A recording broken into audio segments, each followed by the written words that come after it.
O aquecimento global é talvez o problema ambiental mais grave já enfrentado pela humanidade. Portanto, para resolvê-lo, precisamos primeiro entendê-lo melhor. O nosso planeta é banhado pela radiação do Sol. Essa radiação atravessa a atmosfera na forma de ondas de luz. E a maioria dessa radiação é absorvida pela Terra, aquecendo-a. Acontece que à noite, essa radiação, se não houvesse a atmosfera, seria inteiramente radiada de volta para o espaço na forma de ondas infravermelhas. Porém, como temos uma atmosfera, ela age como se fosse um cobertor, e parte da radiação infravermelha emitida fica retida na atmosfera da Terra, tornando-a assim mais quente.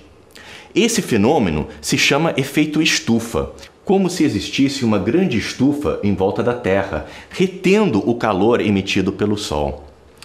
Acontece que a cada hora lançamos mais de 4 milhões de toneladas de CO2 e outros gases que aumentam o efeito estufa. Se olharmos para cima, num dia de céu claro, parece que a atmosfera é infinita, que ela é muito grande e que nada do que a gente possa fazer poderia afetar a atmosfera. Mas isso é um grande erro. Na realidade, a atmosfera é muito fina. Se imaginarmos a Terra como se fosse do tamanho de uma bola de futebol, vamos pintar uma camada de verniz em volta dela. A espessura dessa camada de verniz é a espessura da nossa atmosfera. Portanto, é muito fácil para nós humanos mudarmos a composição química dessa atmosfera.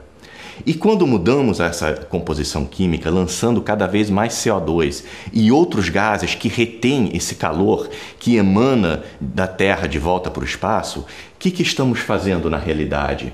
Na realidade, estamos aumentando a espessura do cobertor em volta da Terra.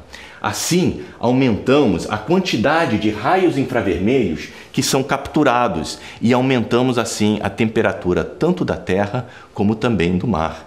Se formos examinar a concentração de CO2 na atmosfera nos últimos 1000 anos, vemos que até mais ou menos 250 anos atrás, quando começou a Revolução Industrial, ela estava estável em mais ou menos 280 partes por milhão e depois começou a aumentar drasticamente. E o mesmo aconteceu com a temperatura no hemisfério norte. Ela aumenta a partir da Revolução Industrial. E estamos falando do hemisfério norte apenas porque é lá que nós temos os dados mais confiáveis. Agora, se formos ver a variação da concentração de CO2 nos últimos 800 mil anos, nós vemos que ela vem oscilando à medida que vêm e vão as idades do gelo, Mas sempre oscila num espaço entre mais ou menos 180 partes por milhão e 300 partes por milhão.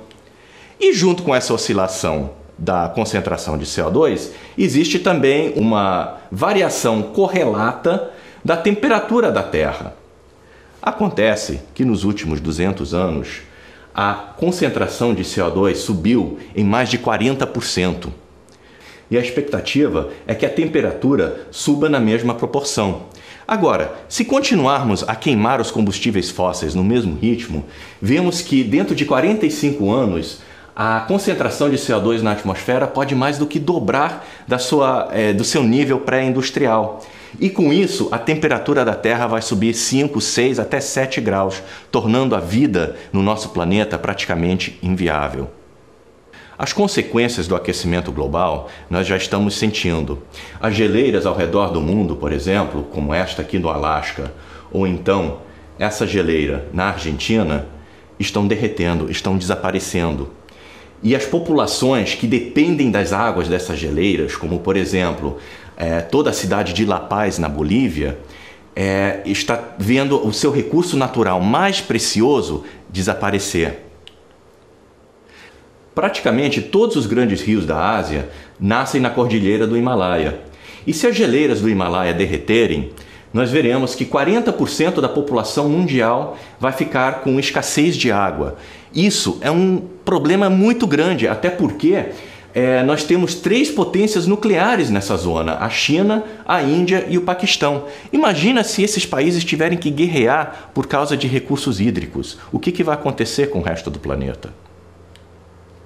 Outro fenômeno que está acontecendo é que tanto o Polo Norte como o Polo Sul abrigam enormes quantidades de água doce.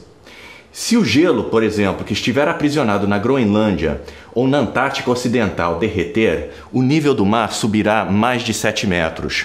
E países inteiros, como as Maldivas, no meio do Oceano Índico, estarão submersos até o final desse século. Outra consequência do aquecimento global é que a intensidade dos furacões crescerá e teremos cada vez mais tragédias como as que tivemos em Nova Orleans 5 anos atrás, quando mais de 1.000 pessoas morreram por causa da passagem do furacão Katrina. Teremos também mais enchentes e chuvas fortes, como as que presenciamos no Brasil no início desse ano, ou então no Paquistão e na China nos meses de maio, junho e julho. Veremos também cada vez mais secas, e justamente em lugares que menos podem suportar, como a Índia e a África. Junto com as secas, teremos também cada vez mais incêndios florestais, como as que presenciamos na Rússia, por exemplo, este ano, ou até no Brasil, agora mesmo no mês de agosto de 2010. Por fim, um problema também muito grave, mas pouco conhecido, resultante do lançamento de grandes quantidades de CO2 na atmosfera, é a acidificação dos oceanos. O que acontece? O CO2 enviado para a atmosfera acaba se dissolvendo na água e lá ele se torna em uma outra substância chamada ácido carbônico, o que diminui o pH da água e causa um grande problema para corais, peixes e crustáceos que precisam do carbonato de cálcio para formarem seus exoesqueletos. Com o aumento da temperatura da água e também da sua acidez, os corais também estão morrendo. Mas mais preocupante ainda é o declínio da população de fitoplâncton, responsável por mais de 50% do oxigênio que nós respiramos. A boa notícia, como relata Al Gore, é que já está mais do que claro que nós temos ao nosso alcance todas as ferramentas necessárias para solucionarmos essa crise climática. O único ingrediente que ainda falta é a determinação coletiva. E para que não nos falte mais este último ingrediente, vamos olhar o nosso planeta de uma outra perspectiva. Esta imagem foi gravada pela nave Pioneer quando estava saindo do Sistema Solar e mostra o nosso planeta como um pequeno ponto pálido azul perdido no meio do espaço, perdido no meio do nada. Acontece que este pequeno ponto é o único lugar do universo que a gente saiba que tem vida. Então, devemos prestar muita atenção a ela, porque não teremos uma segunda chance. Muito obrigado.